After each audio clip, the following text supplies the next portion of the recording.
In this video, we're going to go over the console view. This is the built-in mixer in Studio One. We're going to divide this topic into a few different videos, but this one will cover the basic layout of the console view. Now to get started, if you have a song going, you can open the console view at any time by hitting F3 on the keyboard. That will open and close the console view.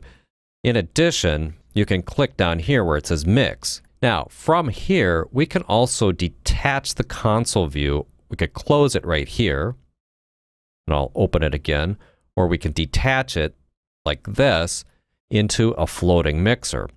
Now, this floating mixer can be resized like this, or if you want to put it on your other screen, you can go full screen with it, particularly if you use the tall view. So we've got the short view and the tall view. This opens up some more functionality, and then if you do it like that, then you can also resize the individual sections here and put it on a second monitor. I think this is a pretty popular way to use it when you're mixing. Also, you'll see that all the channels don't fit on screen at the same time, so I have to scroll along the bottom to actually get them all in view. To help with that, there's a narrow view like this, and that allows you to get the full mix on screen, even with the fairly modest size monitor. I've got full metering as well, so if I play this song back, you can see you've got a full kind of overview of the whole track.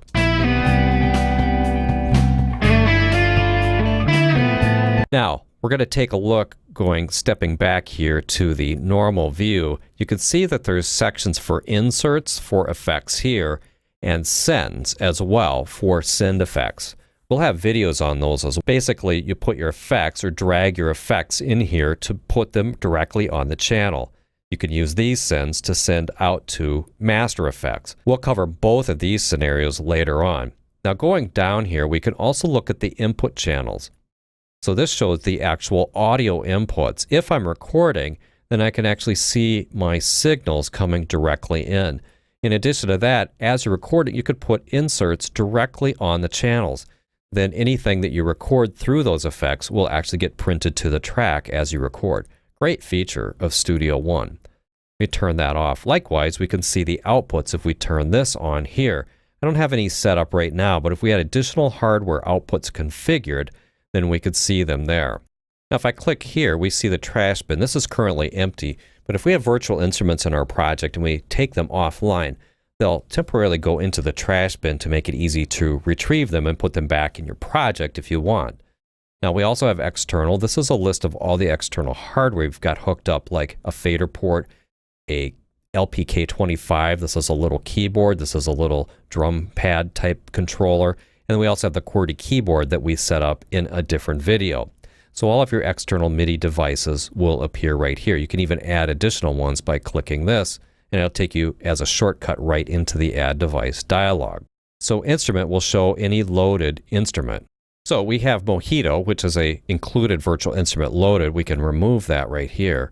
If we take it out and then we go back to trash, you'll see that Mojito is now in the trash bin. If we wanted to restore it, we can right-click, hit Restore, and it comes back into the instrument area. Of course, we could have multiples of these things showing at the same time. Actually, we could have them all showing at the same time. I'll turn all of these back off and take a look at banks. The banks panel is a list of every channel in the console view. You can use it to quickly hide and show channels in the console view. This allows you to focus on just the channels you're working with. So when you click on a channel in the banks list, it will be hidden. If you click on it again, it will show it. So you can toggle channels on and off. In addition, if you swipe over a series of channels, you can hide them in one pass. You can see that we completely hide everything. If you want to just enable the view for our drum parts, then we can click here, swipe down to this area here. That's the drum bus. And now we see only the drum parts. If we wanted to make a selection like this permanent, then we can actually add a preset for this view. So if I click right here, I can say this is my full drum view. And I've saved a few other views for this in here before. So we've got a drum sub view, drums only. So if I switch to this all view and then back to my full drum view, it's a nice way to create different views into the project to help really focus in on what you want as you're mixing. Now, let me go back to the all view here, so everything's enabled, and let's take a look at the filters along the bottom. This allows you to show tracks or not, to turn off the tracks. If we turn off tracks, basically what we're seeing is the buses. This allows us to turn on or off virtual instruments. There's our Mojito instrument out there at the end. This allows us to turn off the effects. So we've got two effects buses. You can see these are ordinary buses and these are effects buses because they say FX. So this gives us the ability to quickly adjust the view of our console to simplify or to help us focus in on what we want to see on the screen. Now, I showed you in a previous video, the track list is also integrated with this. I'm going to go ahead and redock this. The track list back here in the Arrange view has a feature here to link the two views together so that as you do things here, it will actually show that that will actually be reflected in the track list. So that's something to be aware of as well. This can be linked to the track view using this feature right here. Go ahead and close the track view and we'll go back to the full screen view. So those are all the console controls and options over here on the left. Let's take a look at an individual channel. We already talked about the inserts. We could put inserts in, and we'll be covering these in a separate video related to effects. Likewise, we have the send section. We have the input section. This allows us to set which input we'd use for recording. This is repeated from the track.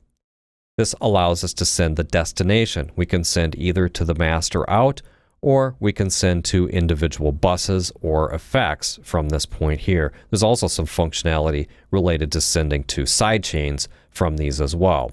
But ordinarily, I would send these out to a submix or a bus or directly to the main out. This shows the value of the fader position. We've got the fader that's directly here.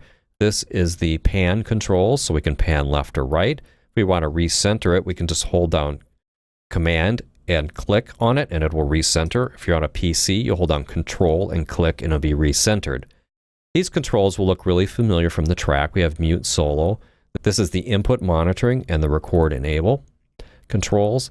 And then this area right here indicates which kind of track we have, this being an audio track. We also have the ability to control the state of automation related to this track. Currently it's set to off.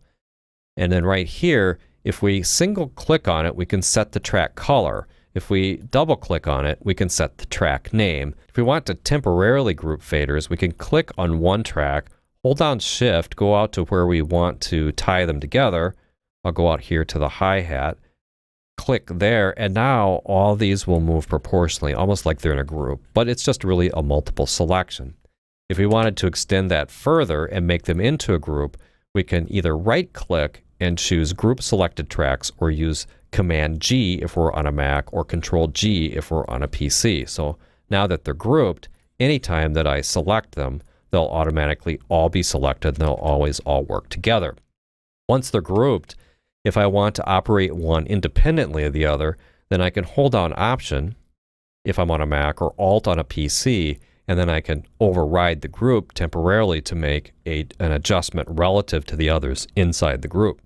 To get rid of a group, then I can right-click and then do Dissolve Group right here. You can see there's a keyboard shortcut for that as well, and that will take that group out. We're going to talk about buses and how to set up buses later on, so we're not going to go into that in more detail right now. So with that, we've covered the basic layout of the console view. In the next video, we're going to get into virtual instruments and how virtual instrument channels differ from the other channels in the console view.